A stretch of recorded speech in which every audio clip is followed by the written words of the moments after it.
스크립트를 외우지는 마세요. 엉망이 돼요. 고치고 쓰고 듣고 고치고 쓰고 듣고 고치고.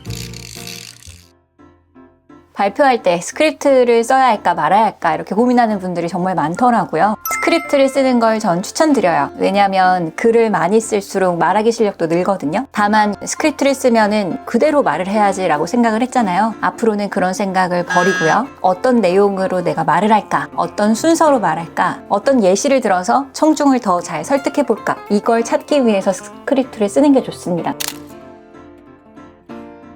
스크립트를 쓰는 순서, 지금까지는 어떻게 하셨나요? 저는 이렇게 노트북이 있지만 제일 처음에는 공책에다가 글로 씁니다. 대부분은 PPT 자료를 만들고요. 그 다음에서야 스크립트를 쓰죠. 그리고 외우고 발표하잖아요. 근데 이 순서를 앞으로는 완전히 바꿔보세요. 개요를 먼저 짜는 게 중요한데요. 마치 목차처럼 0페이지부터 10페이지까지 내가 무슨 이야기를 할지를 개요를 쓰는 거예요. 번호를 매기고요. 그렇게 해서 개요를 계속 쓰다 보면은 어떤 순서로 가야겠다 하는 큰 그림이 나오죠. 그런 다음에는 0번에서는 무슨 말을 해야지 하면서 또 갈래를 치는 거예요. 각 페이지마다 한 3가지의 갈래를 쳐서 쓰는 겁니다. 그러고 나서야 스크립트를 쓰는 걸 추천드려요. 스크립트를 쓸 때는요, 한 사람한테 말하듯이 대화하면서 쓰는 거예요. 그런 뒤에 이걸 고치는 게 가장 중요한데요. 저는 어떻게 하냐면요. AI를 주로 이용을 많이 하는데요. 이걸 모르는 사람들이 되게 많더라고요. 저는 아이폰을 쓰는데요. 시리가 읽어줍니다. 메모장에 내가 글을 쓰고요. 그 다음에 말하기. 하프 완주 2024 10.19 하프 완주 144분 달리기하는 밝은 피부톤의 여자. 길 위를 오랫동안 달리면서 3번 울컥했다. 감정의 격동. 내가 경주를 달릴 줄이야. 이 기분을 겪을 줄이야. 나는 살아있다. 삶이 생이 뜨겁게 흐른다. 이 기분을 겪을 줄이야. 이렇게 시리로 음성을 듣다 보면은요, 내가 쓴 글이지만 객관적으로 평가가 가능합니다. 20분 발표다라고 생각한다면 한 15분 정도의 스크립트를 쓰는 게 좋아요. 어차피 실제로 발표를 하다 보면은 말이 많아지고요, 길어집니다. 써요.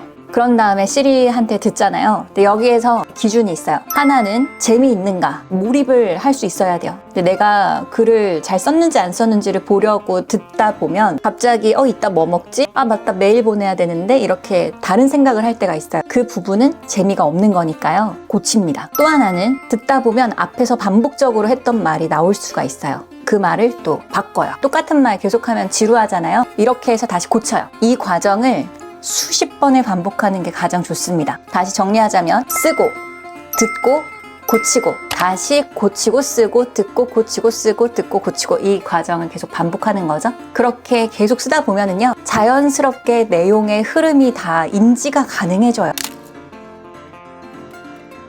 이제는 더 이상 고칠 데가 없다, 완벽하다라고 싶을 때는요, 순서를 한번 바꿔보세요. 0번부터 10번까지 했다면 9번을 맨 앞으로 가지고 와서 9, 8, 7, 6, 5, 4, 3, 2, 1 뭐 이런 식으로 해봐도 되고요. 아니면 더 뒤죽박죽 5번을 먼저 했다가 8번을 가지고 왔다가 이런 순으로 섞어서도 해보세요. 그렇게 계속 내용을 바꿔가면서 다시 한번 듣고 고치고, 듣고 고치고 이 과정을 반복을 하는데요. 우리가 말을 할 때도요, 왜 문어체라고 해서 글 쓰듯이 뭐뭐며 뭐뭐입니다 이렇게만 쓰지 말고요, 한 사람한테 말하듯이 대화체로 해보세요. 뭐뭐 한 적 있으시죠? 그럴 땐 어떻게 하셨나요? 한번 보시죠. 시장 현황이 지금 이렇습니다.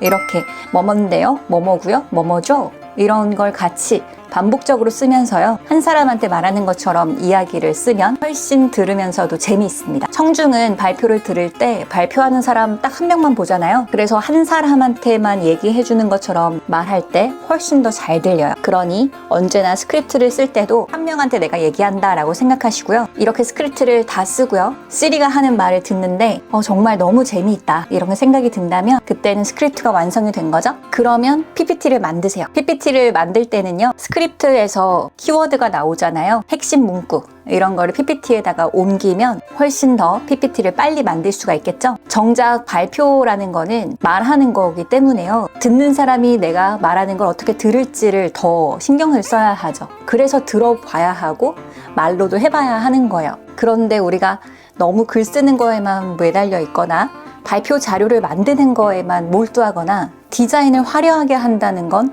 중요하지가 않죠. 발표자가 없을 때는 괜찮아요. 서면으로 내면 되니까. 하지만 발표를 하러 나오기 때문에 말하는 거, 듣는 사람이 어떻게 들리는지 여기에 더 신경을 쓰는 게 훨씬 더 좋은 발표 실력을 이끌어 갈 수가 있고요. 스크립트를 외우지는 마세요. 외우면은요, 그때부터 발표가 엉망이 돼요. 저도 옛날에는 다 외우고 했는데요. 발표 시간이 뭐 10분짜리면 외울 수도 있겠지만 30분, 1시간 이렇게 길어지면 어떻게 외워요? 게다가 갑자기 돌발 상황이 나오면은 당황하잖아요. 질문이 들어온다든가 보고하는 상황에서는 상사가 말을 툭 자른다든가 뒤에서 얘기할 건데 왜 갑자기 여기서 물어보지 싶을 때 있잖아요. 근데 그런 돌발 상황이 당연하게 벌어집니다. 왜냐하면 청중이 어떻게 행동할지는 우리가 예측할 수가 없잖아요. 그러니 스크립트를 일부러 그렇게 계속 변주를 주는 거예요. 순서도 바꿔보고 다양한 예시도 들어보는 거죠. 그렇게 하다 보면은요, 돌발 상황, 즉석에서 대답하는 것도 되게 잘할 수가 있어요. 그래서 스크립트를 쓸 때는요, 다양하게 계속 써보시고요. 이 과정을 자꾸만 반복하면은요, 어느 순간에는 스크립트를 안 써도 돼요. 그런 날이 있었어요. 제가 방송을 할 때 항상 원고가 있었어요. 근데 홈쇼핑을 다닐 때는 원고가 없었어요. 립스틱으로 해볼게요. 립스틱을 팔아야 한다라고 하면은요, 이 립스틱을 만든 제조사, 에스티로더 건데요.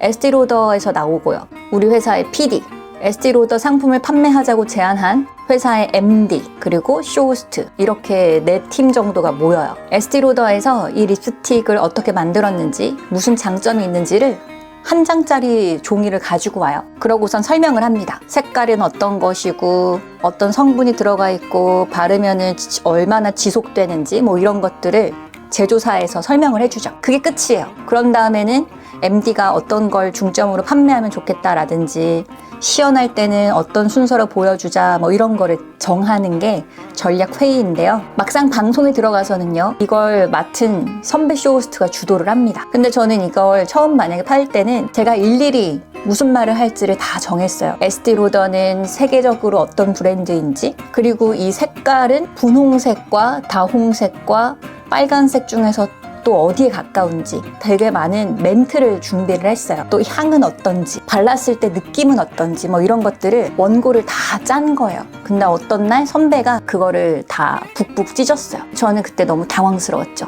생방송 한 5분 전이었거든요. 근데 그날 했던 방송이 가장 편안했어요. 그게 꿀 방송이었었는데요. 그 당시는 제가 막 버리 꿀을 어떻게 따가지고 저장하는지 뭐 이런 것도 공부하고요. 양봉업자는 어떤 사람들인지 뭐 이런 것도 공부를 했어요. 근데 지금 생각해보면 사실 우리가 꿀을 살 때 양봉업자가 어떻게 하는지, 뭐 벌이 어떻게 사는지 뭐 이런 거 사실 궁금하지 않잖아요. 꿀이 맛있는가, 향긋한가, 얼마나 건강한가, 뭐 이런 걸 더 궁금해 하죠. 소비자 입장에서 생각하는 게 더 맞더라고요. 예를 들면 선배가 저한테 홍수씨 한번 떡에 찍어 먹어볼래요? 라고 물어보면 내가 어떻게 말해야지를 준비를 했었어요.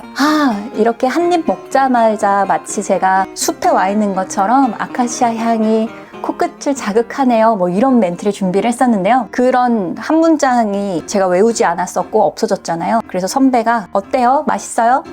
네, 엄청 쫄깃해요.